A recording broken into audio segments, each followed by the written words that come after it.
때는 4년 전 딱 이맘때입니다. 저는 여름 휴가차 친구와 함께 낚시 캠핑을 계획을 했어요. 여러분도 잘 아시겠지만 이 초보는 말이죠.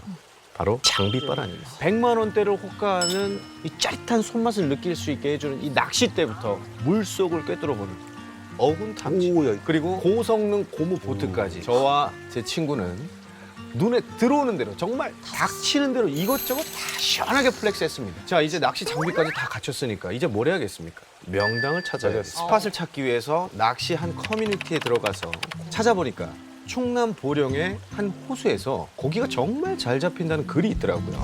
여기다 싶더라고요. 그래서 저희는 계획을 합니다. 그렇게 대망의 여름 휴가날, 설레는 마음으로 저희는 출발했어요. 그렇게 저희가 도착을 하니까 해는 벌써 뉘엿뉘엿 지고 있었죠.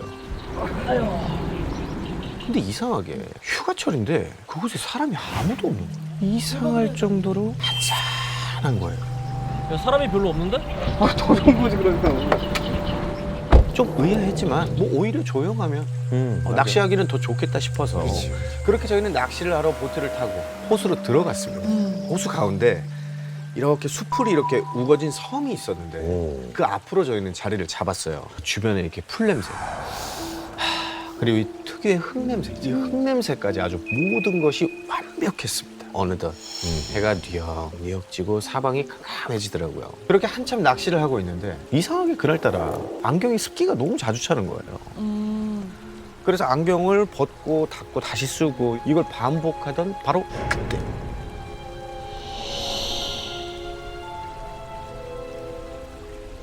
저 앞에 보이는 수풀 사이에서 뭔가랑 눈이 마주친 거예요. 자세히 보니까 여자아이 하나가 저희를 계속 이렇게 보고 있는 거예요. 눈이 마주치는 순간 너무 놀라고 순간 머리털이 쭈뼛 벌써 느낌이 밤에 왜 그랬어? 일단 저는 곧바로 어군 탐지기를 켜서 이곳을 확인하기 시작했어요. 어군 탐지기에 찍힌 이곳의 수심은 약 6m. 이곳은 보트를 타지 않고 사람이 들어올 수가 전혀 없는 곳이에요. 그러네. 근데 이곳에 어떻게 저 여자아이가 그것도 혼자 있는 거죠. 저는 다급하게 친구한테 물어봤습니다. 똑바로 봐봤죠. 랜턴을 들어서 그쪽을 비췄는데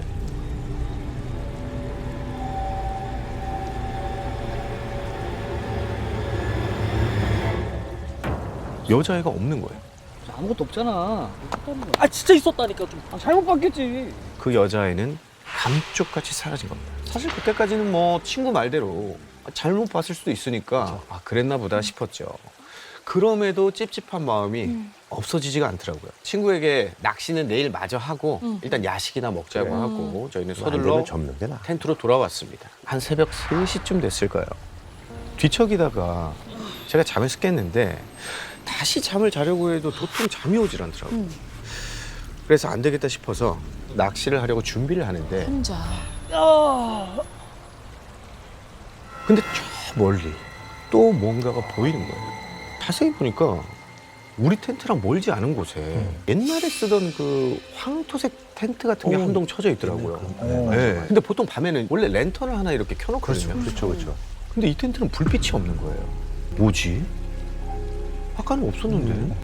야, 근데 요새 저런 텐트를 쓰는 사람이 완전 옛날 8, 90년대 때나 쓰던 그런 텐트의 모습을 하고 있었어요. 근데 처음에는 조금 이상했는데 좀 시간이 가니까 안도가 되더라고요. 왜냐면 이곳에 우리 말고 누군가 또 있다는 것에 저는 맞아요. 안도감이 들기 시작했습니다. 그렇게 홀로 자리를 잡고 낚시를 시작하는데 한 마리, 두 마리, 세 마리. 고기가 신기하게 밤에 정말 많이 잡히는 거예요. 여기가 명당이로구나. 그렇게 너무 신이 나서 낚시를 한창을 하다가 무심코 오른쪽으로 고개를 슬쩍 돌렸는데 뭔가 희끗하게 형체가 보이는 거예요. 그래서 고개를 조금 더 돌려서 이렇게 싹 봤더니 수풀에서 저와 눈이 마주쳤던 그 아이가 쪼그려 앉아 있는 거예요.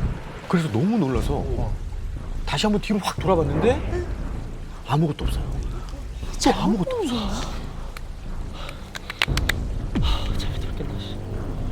제가 너무 놀라서 헛것을 봤나 싶어서 뺨을 제가 두세 번 치고 힘껏 내리치고 다시 낚시에 집중을 하기 시작했습니다. 그렇게 시간이 얼마나 지났을까요? 또 뒤에서 누군가 저를 자꾸 쳐다보고 있는 도저히 뒤를 볼 수가 없겠더라고요. 그런데 그때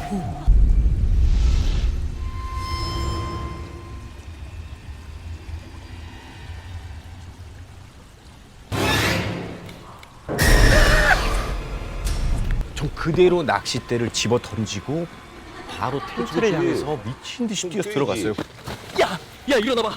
아까 그 여자애가 내 발목 잡았다고. 또 뭔 소리야? 아니 밖에서 내가 낚시를 하고 있는데 걔가 내 발목을 확 잡았다니까. 진짜라니까. 야 놀라서 낚싯대 다 버리고 왔어. 뭐? 낚싯대? 저보다 이 홀로 남겨졌던 이 낚싯대가 더 걱정이 돼서 결국 그 친구는 일어났습니다. 저도 슬며시 친구를 따라서 나갔죠. 친구와 저는 던져놓고 온 낚싯대를 향해서 물가로 조금씩 걸어가면서 주변을 두리번 살피는데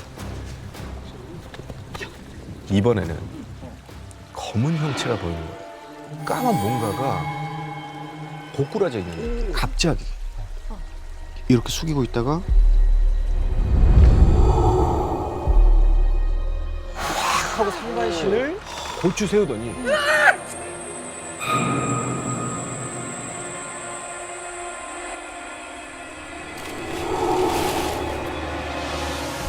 온 몸이 물에 푹 젖어 있는 남자가 거침없이 우리를 향해서 다가오는 거예요. 뭐야?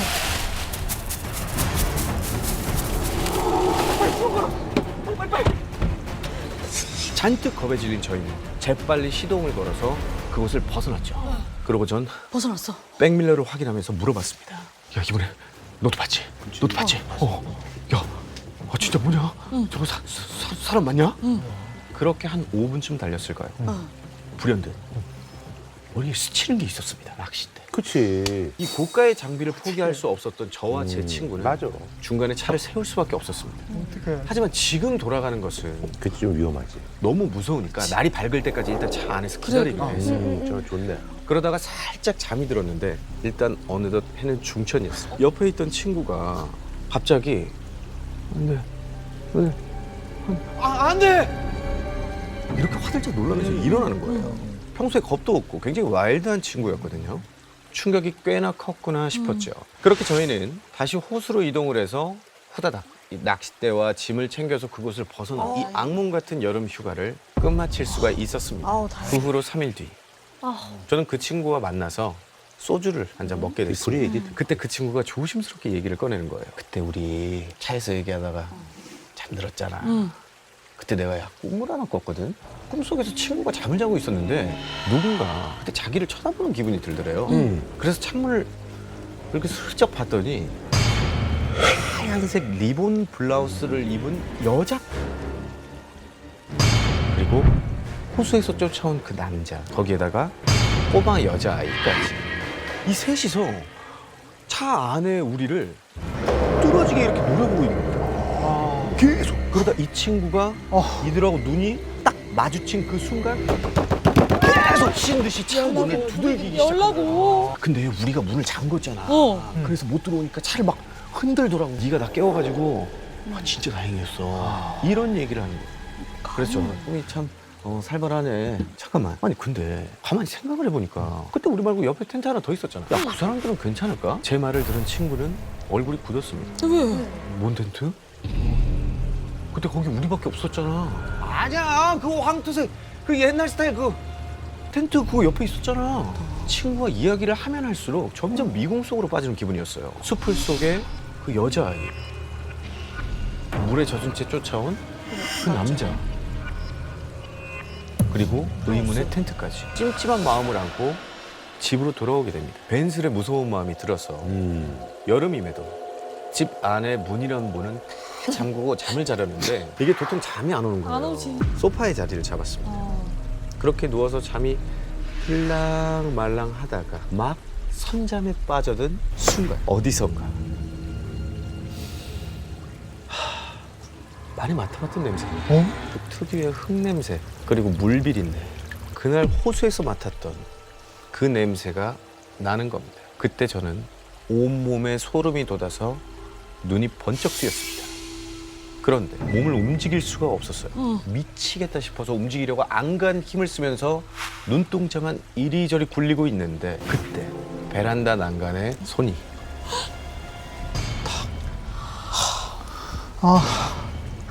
두 개가 올라오더니 머리가 쑥 하고 올라오는데 기다랗게 풀어헤친 머리카락. 하얀 리본 블라우스를 입은 여자가 베란다를 타고 우리 집으로 들어오기 시작하는 거예요. 그 순간 친구의 말이 떠올랐어요. 하얀색 리본 블라우스를 입은 여자애가 차 밖에서 날 쳐다봤어. 그 순간에도 몸은 계속 안 움직이지. 정말 밀려오는 공포에 심장이 미친 듯이 뛰더라고요. 베란다 문 앞에 선 그 여자는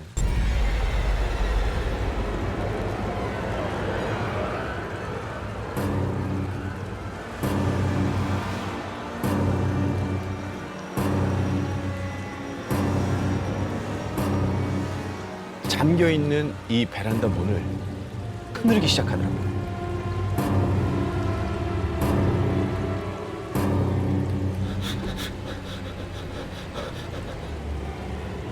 그때 그 순간 정신이 번쩍 들더라고요. 그러면서 이제야 몸이 움직이기 시작했습니다. 그리고는 정신 차릴 틈도 없이 베란다를 쳐다봤는데 이미 그 여자는 사라지고 없었죠. 근데 소름 돋게도 우리 집 강아지 마루, 이 마루는 그 후로 며칠 동안 비어있는 베란다를 향해서 한참을 짖어대곤 했습니다. 전 지금도 베란다 쪽 근처에는 얼씬도 못하고요. 지난 여름 제가 호수에서 목격했던 그 낯선 존재들, 그들은 절 따라서 우리 집까지 온 걸까요? 야, 나 이제 낚시 안 갔다. 가자.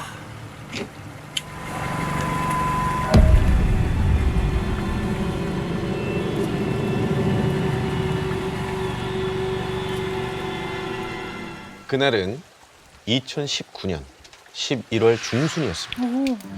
상원 씨 커플은 밤 11시가 다 되도록 어두운 거리를 헤매고 있었습니다. 주말이라 그런지 방이 하나도 없는 거예요. 곧 비 올 것 같은데. 잠깐만, 야 저기 하나 있는 것 같은데? 가보자. 제발 방이 있길 바라면서 그 모텔로 향했어요. 저기요. 저기요. 저기요. 네. 혹시 방 있나요? 지금 만실이에요. 아니 근데 혹시 주변에 방 있을 만한 데 없어요? 저 뒤쪽도 가보셨어요? 네, 몇 시간 동안 이 근처에 다 가봤어요. 주말이라서요. 예약하신 거 아니면 지금 구하기 힘들 거예요. 아 진짜 방법이 없을까요? 정말 저희가 샅샅이 다 뒤져봤는데 하나도 없더라고요. 그 TV랑 냉장고 고장이 나서요. 손님 안 드리는 방이 하나 있긴 한데. 근데 거기가 지저분할 텐데. 오 진짜요? 아 괜찮아요, 주세요. 상원 씨 커플은 어차피 잠만 자고 일찍 나올 거라서 그 방이라도 얼른 달라고 했죠. 네. 그렇게 별 기대 없이 들어간 모텔 방은 오빠! 이거 좋은데? 깨끗한데? 말끔했어요. 안 쓰는 방 치고는 정말 깨끗한 거예요. 좀 오래돼서 침대가 약간 딱딱하고 끼거리는 소리가 조금 나기는 했지만 침대는 좀 오래된 것 같아. 그러게. 몇 시간 동안 방구하느라 고생했으니까 이 정도면 더할 나위 없이 만족했죠. 게다가 씻고 나와서 보니까 자기가 뭐해? 응, 오빠. 근데 냉장고 멀쩡한데? 그래? 어. TV 된다. 혹시나 하고 틀어본 TV까지 너무 잘 나오는 거야. 잘됐다 하고 기분 좋게 침대에 누웠습니다. 피곤했던 선영 씨는 먼저 잠이 들었고 상원 씨는 침대에 기대에 앉아 TV를 봤어요. 그리고 어느 순간 TV를 보다가 그대로 잠이 들었던 거예요. 피곤하니까. 한 2시간쯤 지났을까요? 상원 씨는 눈을 번쩍 떴어요.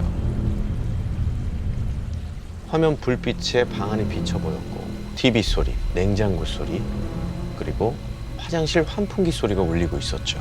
침대에 기대 앉은 자세가 불편해서 편하게 누워서 다시 자려는데 몸이 짓눌려. 가위라는 거에 한 번도 눌려보지 않았던 우리 상원 씨는 그렇게 어정쩡하게 기대 앉은 채로 한참을 눈만 굴려서 방을 보고 있는데 시간이 지나도 이 몸이 움직이지 않는 거예요. 상원 씨는 자고 일어나면 풀리겠지 하고 다시 눈을 감았어요. 그리고 어느 순간 서서히 정신이 들더니 다시 잠에서 깨는 기분이 들었습니다. 눈을 뜨려고 하는데 이상하게 방이 너무 고요한 거예요. 분명히 나는 TV도 켜둔 채로 잠들었고 그렇죠. 아까 자연스럽게 들리던 냉장고 소리, 화장실 환풍기 소리도 전혀 들리지 않았죠. 선영이가 TV를 껐나? 이렇게 싸한 느낌에 눈 뜨고 일어나려고 하는데 몸이 꼼짝도 안 하는 거예요. 심지어 눈도 계속 안 떠지고. 그런데 그때 고요한 방 안에서 뭔가 이질적인 소리가 들리기 시작했어요. 하는 소리. 마치 터미널이나 기차역 광장에 있으면 들리는 여러 사람이 한꺼번에 이야기하는 그런 소리. 그제야 상원 씨는 어떻게든 일어나려고 손가락 발가락에 힘을 줘봤지만 이 굳어버린 몸이 꼼짝도 안 했어요. 목소리도 전혀 나오지 않았죠. 이 이상한 소리에 고통스러워하는데 그 웅성거리는 소음들 사이에서 한 목소리가 뚜렷하게 들리기 시작했습니다.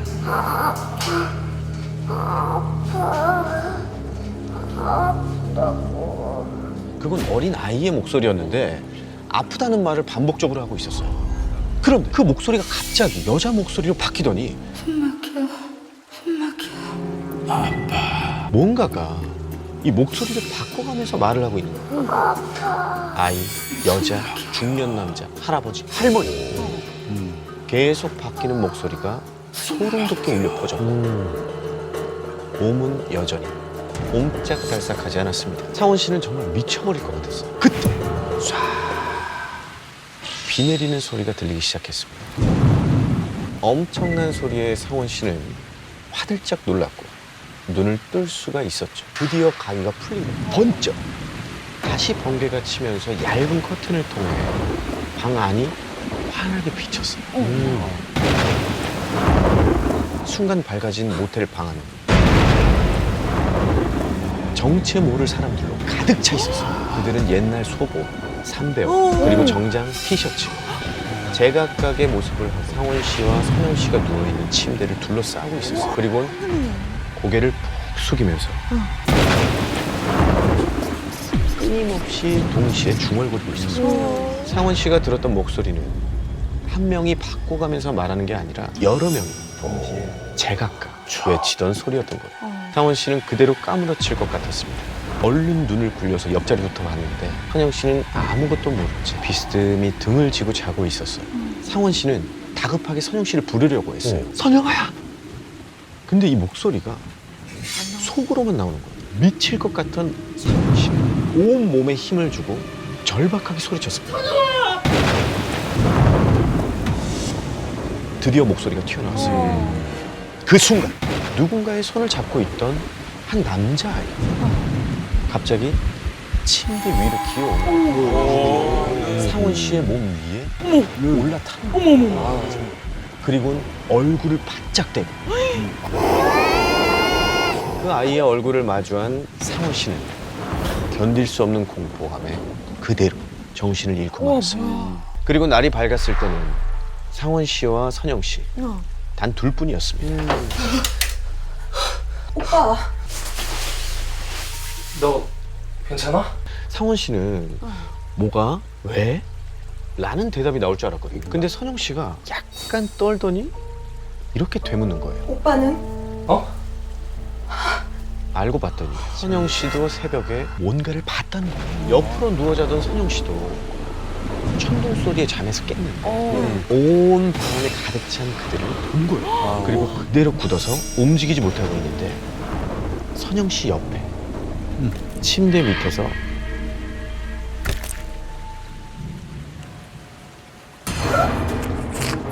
선영 씨를 뚫어져라 보는 겁니다.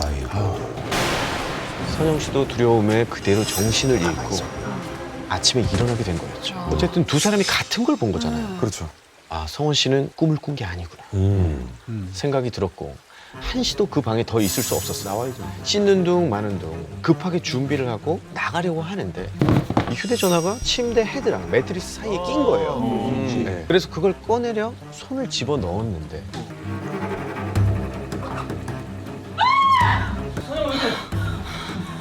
오빠. 이렇게 선영 씨가 가리킨 곳은 바로 침대였습니다. 이 침대 틈 사이로 이 까슬까슬한 무언가가 만져졌다는 거예요. 놀란 상원 씨가 다가가서 그 사이를 봤는데 정말로 이 침대 매트리스 밑으로 뭔가가 삐쭉 튀어나와 있는 거예요. 성원 씨는 2판 4판 매트리스를 들어 올려보기로 했습니다. 오빠 하지 마. 괜찮아. 말리는 선영 씨를 안심시키고 심호흡을 한 뒤 매트리스를 들어 올렸습니다. 그 자리에 굳어서 한참을 움직일 수가 없었습니다. 바로 매트리스 밑 피가 묻은 수십 개의 집 인형들이 누워 있는 거예요. 상원 씨 커플은 겨우 정신을 차리고 카운터로 전화를 걸었어요. 카운터에는 어제 그 아르바이트생이 아닌 주인 아주머니가 있어 급하게 상원 씨가 묵었던 방으로 올라왔습니다. 어머나. 이 방에서 잤어요?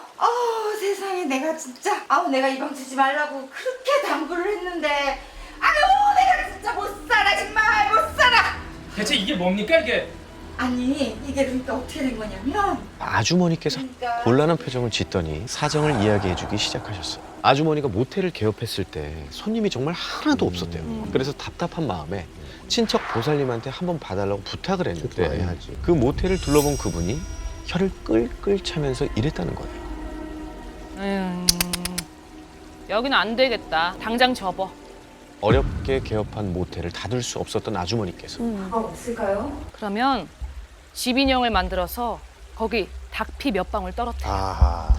그리고 주술을 걸었네. 이 부적 붙여서 놔두면 그 안으로 들어갈 거다. 들어오면 수십 개는 만들어. 여기 한두 명이 아니야.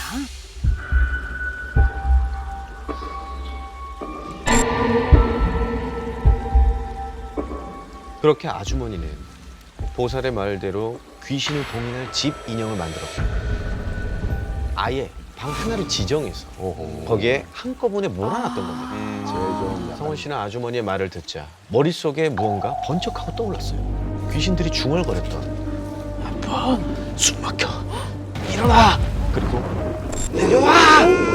그건 모르는 사이에 자기들을 깔고 누운 상원 씨와 선영 씨에게 하는 말이었던 거예요. 수십 개의 집 인형을 바라보던 두 사람은 새벽에 봤던 그들이 옆에서 함께 서 있는 것 같아요. 도망치듯 그 방을 빠져나왔습니다. 수십 개의 집 인형. 아직도 귀신들을 붙잡아둔 채 그 방에 있을까요?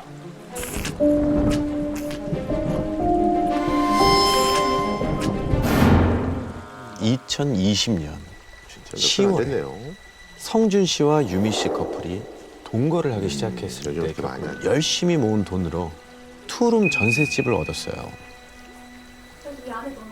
살림을 합친 후 신혼생활과 같은 달콤한 나날들이 펼쳐졌죠.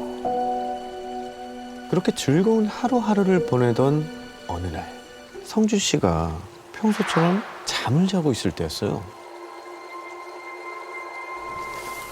어디선가 바닥에 끌리는 듯한 소리가 들리기 시작했습니다.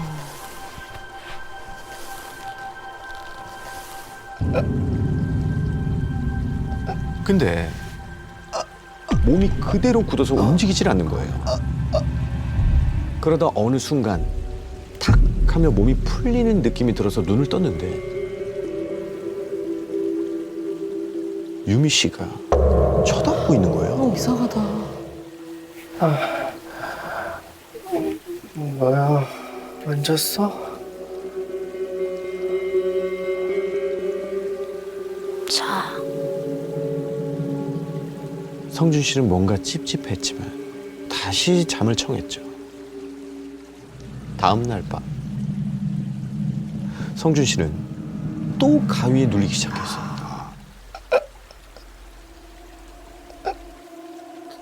자기야. 자기야. 자기야. 자기야. 그때 자기야.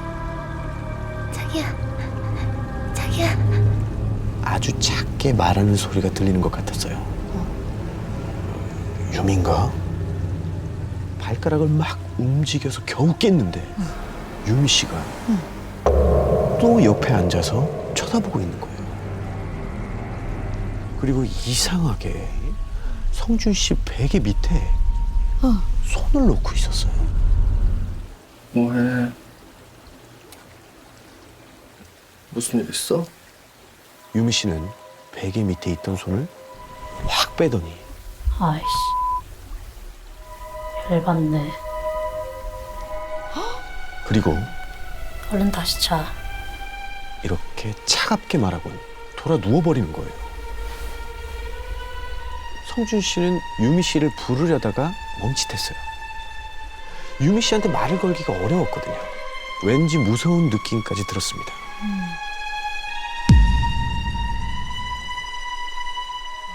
그런데 그날 이후 별다른 일은 일어나지 않았어요. 성준 씨는 더 이상 가위에 눌리지도 않았고 잘 됐네. 유미 씨와도 평소처럼 잘 지냈습니다. 하지만 이렇게 안심할 때쯤 또 가위에 눌리게 됩니다. 이번엔 더 심했어요. 무언가 몸을 짓누르는 것 같이 숨까지 턱턱 막혔죠. 그때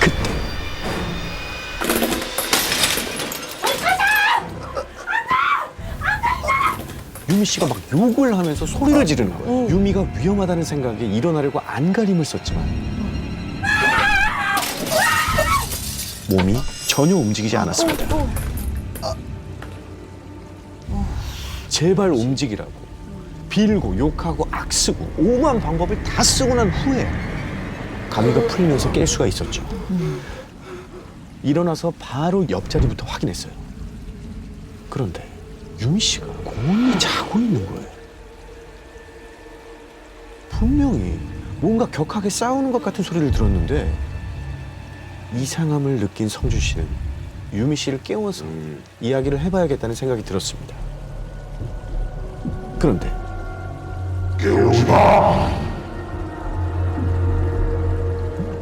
뭐야? 잘못 들었나? 근데 정말 유미 씨를 깨울 수가 없는 거예요. 뭔가 몸이 무거워지고 내려앉는 느낌이 들더니 눈을 떴을 땐 아침이었습니다. 성준 씨는 이날 퇴근하자마자 집에 들어왔어요. 유미 씨와 새벽에 있었던 일에 대해 얘기해 보려고요. 해야지. 유미야. 유미야. 왜? 여기 있던 그거 어디 갔어? 뭐? 그 연주 누나가 준 화장대 어디 갔냐고. 안 예뻐서 버렸어. 유미 씨가 아니 갑자기 잘 쓰던 가구를 버리고는 딱 이렇게 말하고 마는 거예요. 잠깐 앉아봐. 너 요즘 도대체 왜 그래?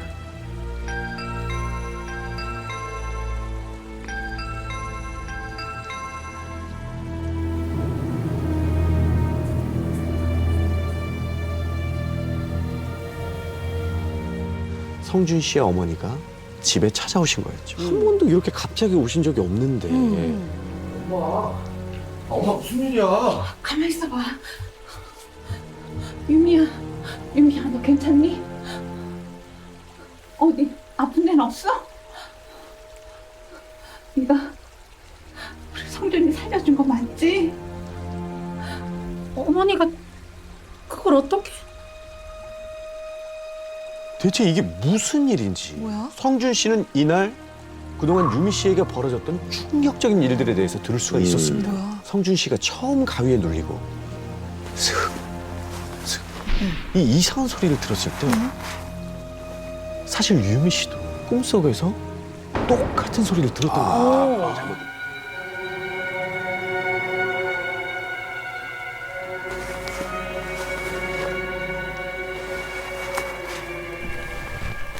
유미 씨 꿈속에서는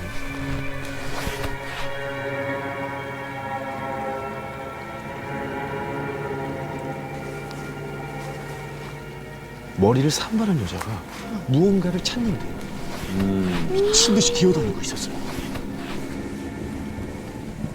여자가 이리저리 움직일 때마다 옷이 질질 끓는 소리가 그 소리구나. 그렇게 그 여자를 보고 있던 그때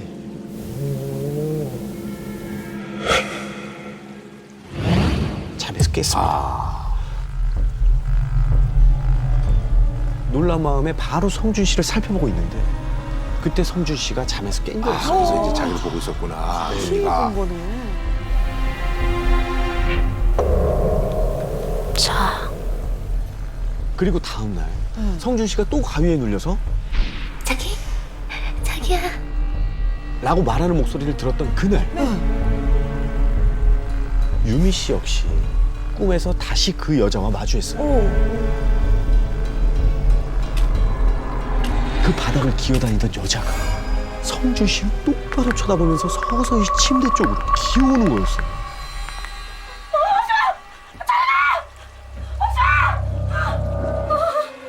여자는 이제 아예 성준 씨가 목표라는 듯이 침대 위에 성준 씨를 향해서 기어 올라왔어요. 성준 씨가 위험하다고 생각한 유미 씨는 필사적으로 그 여자를 밀어내다가 잠에서 깼고, 그리고 점점 성준 씨한테 들러붙으려는 그 여자에게 화가 나기 시작했죠. 그래서 욕하고 그랬구나. 네. 유미 씨는 반드시 성준 씨를 지켜야겠다고 다짐하고 성준 씨 베개 밑에 하얀 천에 싼 소금을 넣어둔 거였어요. 소금? 여자는 그 후로도 유미 씨 꿈에 계속 나타났지. 마치 성준 씨를 보지 못하는 것처럼 바닥만 미친 듯이 기어다녔죠. 하지만 성준 씨가 소란스러운 소리를 들었던 그날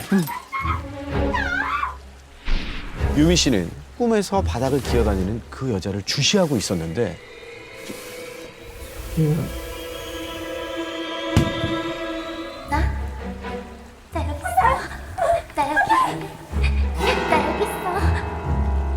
순식간에 침대로 기어 올라와 성준 씨 몸 위에 올라탔습니다. 이 여자의 눈은 마치 먹잇감을 발견한 듯 희번덕거렸고 입 안에서는 검붉은 액체까지 흘리고 있었죠.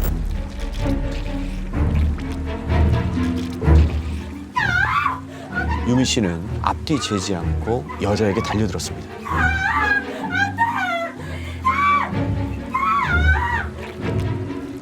그런데 그 여자가 시선을 성준 씨에게서 한시도 떼지 않는 거예요. 유미 씨는 놓치면 큰일 날 것 같아서 여자를 더욱 세게 잡아당겼죠.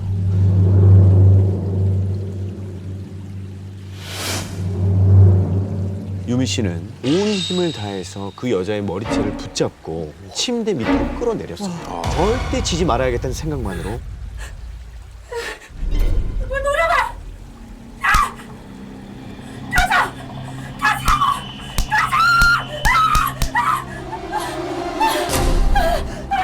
여자가 흡지 뒷걸음질을 치기 시작했습니다. 그리고는 스멀스멀 진이 준 그 화장대 거울 속으로 들어갑니다. 그때 알았습니다. 저 화장대에 붙은 거. 이대로 그냥 안 끝나. 한 번 더 시간 걸릴 거야. 여자가 사라진 후 다리에 힘이 풀려 풀썩 주저앉았는데 옆에 누군가 서 있는 게 느껴졌어요. 빨간 옷을 입고 투구까지 쓴 웬 옛날 장군이 서 있는 거예요. 그 장군을 본 순간 꿈이 끝났고 편안하게 잘 수 있었죠. 모든 사실을 들은 성준 씨는 너무 당황스러웠습니다. 가위에 눌릴 때 정말 라고 부르는 소리가 들렸던 거, 그리고 유미 씨가 베개 밑을 만지는 걸 본 후 가위에 눌리지 않았던 거, 새벽에 들렸던 탕탕탕 싸우는 소리. 유미 씨와 어떤 이야기도 나누지 않았는데 모든 게 완벽하게 들어맞았어. 그런데 한 가지 풀리지 않는 의문이 있었습니다. 엄마는 그걸 어떻게 알아? 엄마 그거 어떻게 알았어? 알고 보니 그날 어머니가 친구의 성화에 못 이겨서 점집에 가셨던 거예요. 그런데 무당이 어머니를 보더니 대뜸 며느리 하나 잘 뒀네. 성격 장난 아니다. 어? 야무지네 아주 야물딱져. 재밌어 죽겠다면서 섬뜩할 정도로 웃는 거예요. 아니 어머니가 대체 그게 무슨 소리냐고 되물으니까 남자 때문에 간 객기 하나가 서방 찾는다고 아들한테 붙었었어. 그거 사람 잘못 골랐다가 크게 혼났네. 어머니는 그냥 하는 말인가 사기인가 싶어서 국 같은 거 안 해도 되냐고 떠봤더니 며느리가 이미 다 쫓아내고 다 갖다 버렸는데 뭔 굿이야. 그 집 장군신이 잘 보살펴주고 있으니까 그만 가봐. 그리곤 아예내 쫓아버리더래요. 놀란 어머니가 그 길로 성준 씨와 유미 씨에게 달려오신 거였죠. 성준 씨는 어머니의 이야기를 듣고 또 한 번 말을 잊지 못했습니다. 유미 씨가 꿈속에서 봤던 빨간 갑옷을 입은 장군. 깨우지 마. 성준 씨에게 깨우지 말라고 소리쳤던 목소리. 아, 그 그건? 목소리구나. 무당이 말했던 장군 신인 것 같았어요. 아마도 객귀를 쫓아내고 있는 유미 씨를 방해하지 말라는 거였겠죠. 신, 귀신, 미신을 믿지 않는 성준 씨는 아직도 혼란스럽다고 합니다. 다만 2일 이후 성준 씨는 유미 씨의 말을 더욱더 잘 듣게 됐고 성준 씨의 부모님은 유미 씨를 복덩이라고 부르면서 예뻐서 어쩔 줄 몰라 하시게 됐다고 합니다. 거기. 여기. 차. 2019년 3월에 성현 씨가 군복무할 때 일어난 일이라고 해요. 혹시 군견소대라고 들어보셨습니까? 네 발의 전우라고 불리우는 분들이 계세요. 그분들은 바로 군견입니다. 사연을 보내주신 성현 씨는 경비중대 소속인 군견소대에서 군견을 관리하는 군견관리병사로 근무를 하고 있었던 거죠. 이 부대의 구조를 잠깐 설명을 해드리겠습니다. 성현 씨네 생활관이 있고요. 그 바로 옆에는 그 10대 마리의 군견이 지내던 견사장. 견사장. 네, 그리고 그 옆에는 군견 훈련장. 그리고 거기서 살짝 떨어진 곳에 큰 나무를 끼고 있는 아주 오래된 창고가 하나 있습니다. 예전에는 이 창고가 군사들이 사용하던 그런 그 생활관 건물이었는데 이제는 이제 최근 들어서 군용품도 보관을 하고 그리고 군견들의 이제 진료, 진찰을 보기도 하고 수의관들의 대기실로 쓰면서 부대 안에서는 일명 군견 창고로 불렸다고 합니다. 군견 부대 시설이군요. 문제는요. 그 군견 창고 그 앞에만 가면 이 군견들이 쉴 새 없이 지저댄다는 거예요. 이유를 하기 싫어서 그런가? 계속 군견들이 지저댑니다. 그래서 성현 씨는 이 군견들의 이런 행동에 아, 이놈들이 왜 이러나 라는 생각을 계속 가졌대요. 그러던 어느 날 성현 씨는 군견 2마리를 데리고 선임과 함께 야간 순찰을 나가게 된 날이었습니다. 부대 내부 한 바퀴를 삥 돌다가 그 창고 앞에 큰 나무 쪽을 지나가던 바로 그때였고 갑자기 군견 2마리가 으르렁대기 시작하는 거예요. 그러더니 나무 위쪽을 보고 막 지저대는 거예요. 같이 나왔던 우리 선임이 그때 이야기를 시작합니다. 야, 너 얘네가 왜 이러는 줄 아냐? 이 부대가 60년대인가 창설이 됐어. 그 당시에 이 군견 창고가 바로 BOQ였어. 독신 장교들의 숙소를 얘기합니다. 결혼을 하지 않은 이 독신 장교의 숙소를 말하는 이 BOQ랑 담장 사이 하나로 뒤에 그 집이 몇 채가 있었대요. 근데 그 집에 너무너무 아름다운 아가씨가 한 명 살았다는 겁니다. 이 아가씨는 노래 부르는 걸 정말 좋아했대요. 그래서 밤마다 아주 예쁜 목소리로 노래를 불렀는데 마침 그 BOQ에 있던 독신 장교 한 명이 완전 매료가 된 거죠.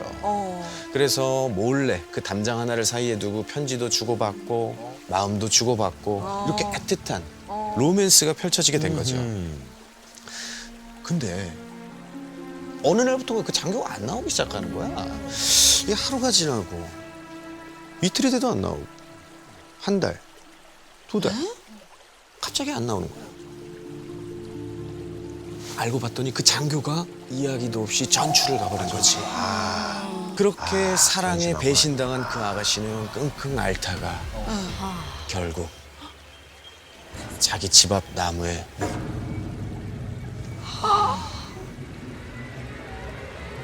그 이후로 우리 부대가 확장 공사를 하면서 주변의 집들을 다 철거했는데 이 나무는 그냥 뒀어. 이 나무가 그 아가씨 집 앞에 있는 나무였거든.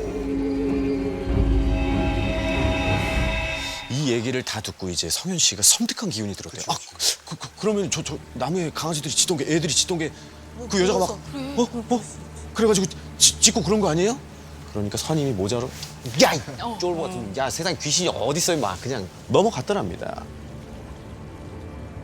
그리고 얼마 후에 그 분위기도 음산하고 아주 냄새가 묘하고 을씨년스러웠던 그 궁견 창고가 갑자기 병사들의 핫플레이스가 돼요. 그 이유는 창고 한 켠을 개조를 해서 남는 방 2개에다가 노래방을 만드는 거예요. 병사들이 쉴 때는 확실하게 휴식을 취할 수 있게 노래방을 만드는 겁니다. 하루는 이제 성현 씨가 뒹굴뒹굴 일과를 마치고 너무 심심하더래요. 그래서 노래나 한 곡 땡기자라면서 동기였던 곽상병, 심상병과 함께 노래를 부르러 갑니다. 셋이서. 네.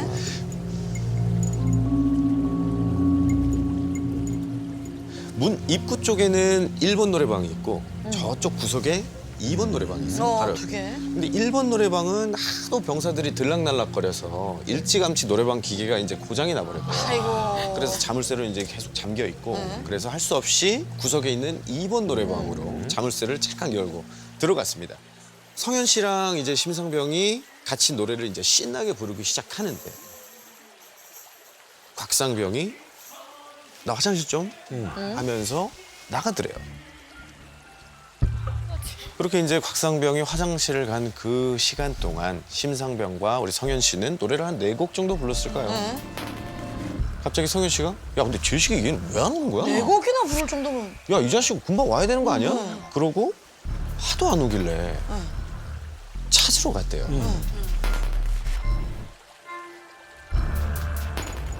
야외 화장실에 가서 문을 열었는데 없는 거예요. 창고 쪽으로 와서 창고 밖을 삥 둘러봤는데도 없어? 안 보이는 거죠. 아이 오겠지. 그러고 빨리 시간이 없으니까 들어가서 그냥 노래 부르려고 창고 안으로 들어갔대요. 노래방으로 향하는데 뭔가 다른 반주 소리가 막 겹쳐서 들리기 시작하는 거예요. 뭐지? 하고 둘러봤더니 고장이 나서 사용을 안 하던 1번 방. 일본 노래방에서 노래가 흘러나오고 있었던 거예요. 근데 이 노래가 일반 가요가 아니고 뭔가 아주 구슬픈 미녀 반주 같은 이런 느낌의 노래였던 거죠. 그래서 성현 씨는 뭐지? 여기 언제 고쳐진 거지? 저 고장 났었는데 라고 생각을 하면서 일본 노래방 문을 확 열었대요. 열려 있었어요. 근데 진짜? 네. 어. 그래서 그 노래방 안을 봤는데 거기에 곽상병이 있었던 거예요. 뭐야? 여기 노래방 고쳤어? 곽상병이 좀 이상하더래. 노래를 부르는 게 아니라 반주가 흘러나오는 TV 화면만 몽하게 계속 보고 있더래요. 성현 씨가 야 여기 노래방 기계 고쳤어? 아 이거 뭔 노래야? 라고 말을 거는데 움직이질 않더래요. 야. 그때 곽상병이 성현 씨 앞으로 맥없이 툭 쓰러져. 어이구 기절했네. 왜 그러냐고! 그 일이 있고 얼마 후 궁견 창고 노래방은 무기한 폐쇄가 됩니다. 바로 그 사건 직후 이 곽상병이 적었던 바로 진술서 내용 때문이에요. 왜? 화장실을 다녀온 후에 자기 동기들이 부르고 있는 그 노래방 2번 방으로 들어가려고 하는데 일본 노래방 문이 살짝 열려 있더래요.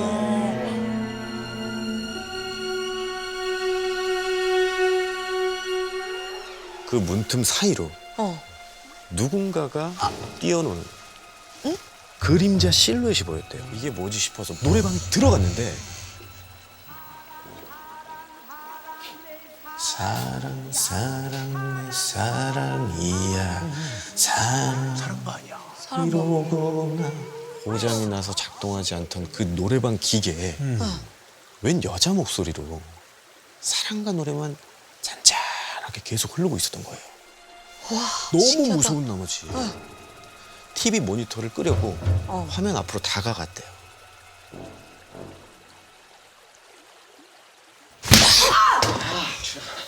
그때 뒤에서 방문이 쾅 닫혀. 아, 문이 닫힌 거야. 오. 눈을 뜨자마자 그 앞에 있던 TV 뒤쪽으로 무언가가 보입니다. 검은색 피눈물을 뚝뚝뚝 흘리면서 곽상병 쪽을 계속 이렇게 쳐다보고 있는 거야. 너무 무서워서 비명이 안 나오고 숨은 턱턱 막히고 눈을 피하면서 뒷걸음질 치는데 그 여자가 엄청 빠른 속도로 확 이렇게 뛰어나오고 그러더니 곽상병이랑 눈을 이렇게 빨리 계속 마주치면서 가려고 하면은 슥 이렇게 웃으면서 다가와요. 웃으면서 슥 다가오고 쳐다보고 있으면 가만히 쳐다보고 있고 계속 씩씩 웃으면서 계속 따라오더라고요. 와 이거 어떡하냐. 계속 움직이니까 상현 씨가 들어오기 전까지 그 자리에 서서 몸이 돌처럼 굳어서 계속 그 여자를 쳐다보고 있었던 거예요.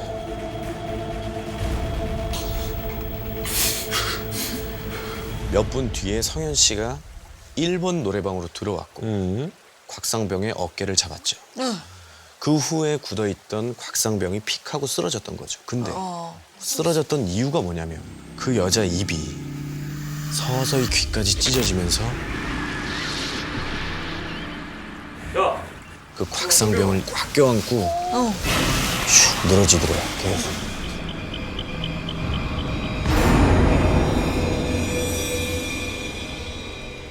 그날 이후로 늘어지기까지 하는 곽상병은 다른 생활관으로 결국 옮겼다고 하고요. 이 이야기는 궁견소대 레전드 괴담으로 남습니다.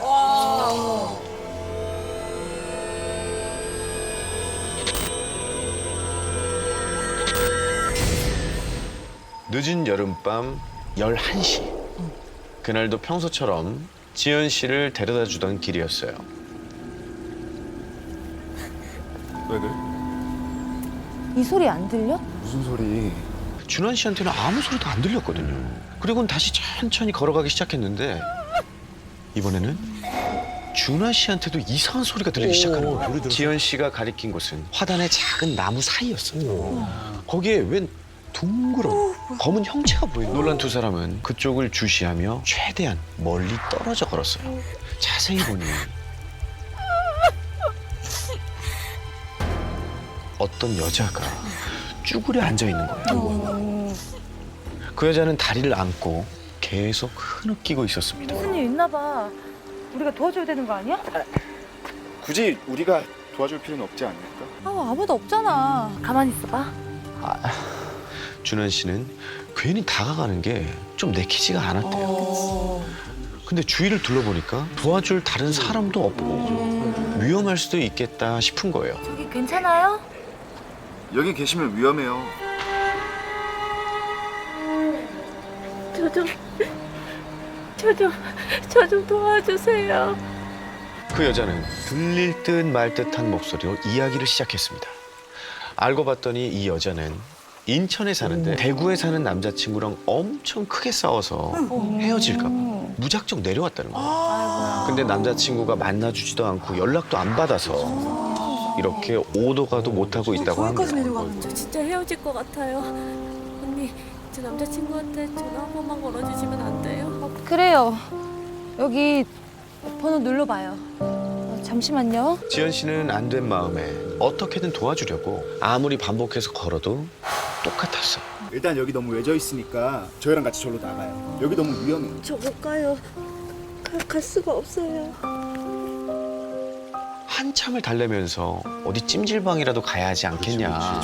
경찰서에 데려다 주겠다 하는데도 계속 울기만 하면서 다 싫다고 하는 거예요. 아니 도와달라고 해서 도움을 주려는데 전혀 받지를 않는 이 상황. 조금씩 의심스럽기 시작합니다. 언니, 저랑 같이 얘기해요. 네? 지금 뭐 하시는 거예요? 괜찮아요. 괜찮아. 언니 남자친구 무서워요. 저랑 둘이서만 얘기하면 안 돼요?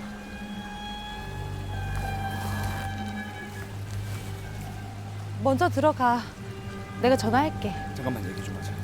이대로는 안 되겠다 싶었던 준환 씨는 지연 씨를 여자와 좀 떨어진 곳으로 데리고 가서 둘이 이야기를 했습니다. 뭔가 좀 이상하지 않아? 아니 남자친구 연락도 안 되고 우리가 계속 도와준다고 해도 싫대잖아. 그리고 이 시간에 내가 널 두고 어디 가냐? 바로 집 앞인데 뭐. 그리고 너무 어려 보이잖아.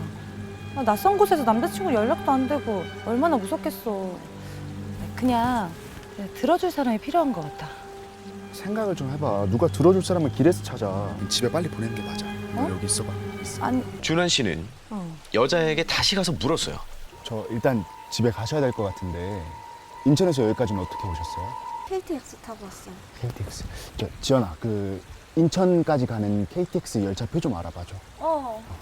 잠시만 기다리세요. 늦게까지 운행하는 열차가 아마 있을 거예요. 저희가 표를 끊어드릴 테니까 그거 타고 가시면 돼요. 그런데 준환아. 잠깐만. 전화하던 지연 씨가 이상한 표정으로 준환 씨를 부르더니 이런 말을 하는 겁니다.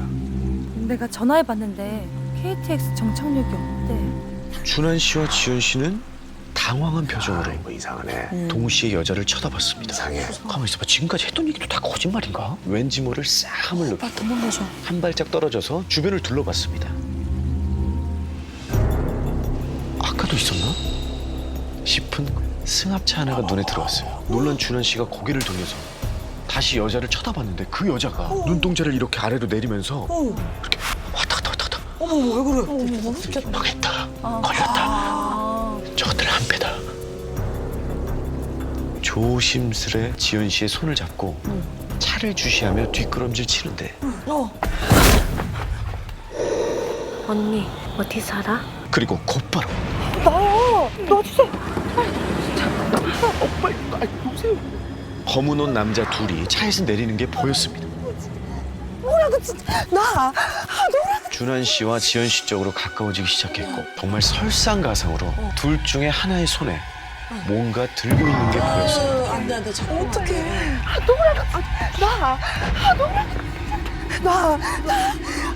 저기요! 저기요! 저 멀리 사람 지나가는 게 보이는 거예요. 두 사람은 멈춰선 사람들까지 지나 계속 달리다가 한 건물 옆쪽으로 숨었어요. 그 순간 휴대전화가 울리기 시작합니다. 화면에 뜬 발신번호 표시제. 아까 지연 씨 휴대전화로 전화를 걸었잖아요. 맞아. 그들이 지연 씨의 전화번호를 알게 된 거였죠. 맞네. 지연 씨는 휴대전화를 그냥 꺼버리고 아예 배터리까지 빼버렸어요. 두 사람은 그렇게 한참을 숨어 있다가 겨우 진정을 하고 도로로 나왔고 준환 씨는 빙 도는 다른 길을 통해서 지연 씨를 데려다 줬어요. 그리고 다음 날 지연 씨가 휴대전화를 켜니까 발신번호 표시 제한으로 수십 통의 전화가 지연 씨는 바로 전화번호를 바꿨고 준환 씨는 그 뒤로 매일 지연 씨를 현관 문 앞까지 데려다 줬죠. 그렇게 일단락 되는 것 같았습니다. 며칠 뒤 준환아. 지연 씨가 펑펑 울면서 전화를 합니다. 그날은 단 하루 매일 지연 씨를 데려다 주던 준환 씨가 일이 늦게 끝나서 딱 한 번 데려다 주지 못한 날이었어요. 당시 지연 씨가 살았던 아파트는 엘리베이터에서 내려 코너를 돌면 집들이 쭉 늘어서 있는 복도식 아파트였어요. 지연 씨는 항상 7시쯤에 집에 도착을 하는데 원래라면 가족들이 먼저 집에 와 있어 열쇠가 필요 없었지만 그날은 가족들 모두 퇴근이 늦어서 집에 아무도 없는 날이었거든요. 지연 씨는 계속 가방을 뒤적거리며 엘리베이터에서 내렸어요. 그런데 그 순간 언뜻 본 그 사람은 검은 후드를 뒤집어 쓰고 고개를 푹 숙이고 있었어요. 검은 옷? 며칠 전 승합차에서 내렸던 그 사람들이 생각이 났어요. 지연 씨는 얼른 집에 들어가야 한다는 생각이 들어서 점점 걸음이 빨라졌고 집 쪽으로 가는 복도 코너를 도는 순간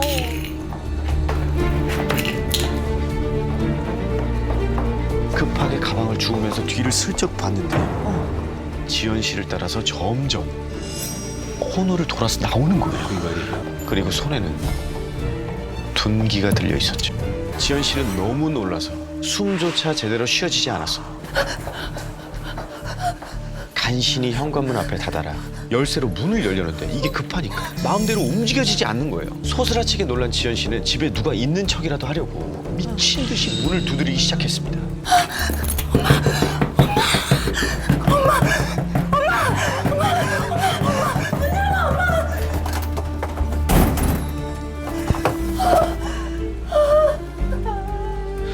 천만다행히 그날 엄마가 조퇴를 하시고 집에 일찍 와 계셨던 거예요. 현관문을 쇠몽둥이로 내려치는 소리가 들렸어요. 지연 씨와 엄마는 그대로 굳은 채 현관문을 바라봤죠. 문에서 빠르게 멀어지는 발걸음 소리가 들리기 시작했습니다. 지연 씨는 엄마에게 모든 걸 이야기를 했죠. 엄마는 바로 경비실에 연락하고 경찰에 신고를 했어요. 하지만 그 남자는 감쪽같이 사라져버렸습니다. 엘리베이터 CCTV에 찍히지도 않았어요. 1층을 나가지도 않았습니다. 지연 씨네 집 현관문만 움푹 패여 있었을 뿐이죠. 이들은 뭘 원했던 걸까요? 만약 지연 씨와 준환 씨가 도망치지 못했다면, 또 지연 씨 어머니가 그날따라 일찍 퇴근하지 않았다면 과연 무슨 일이 벌어졌을까요?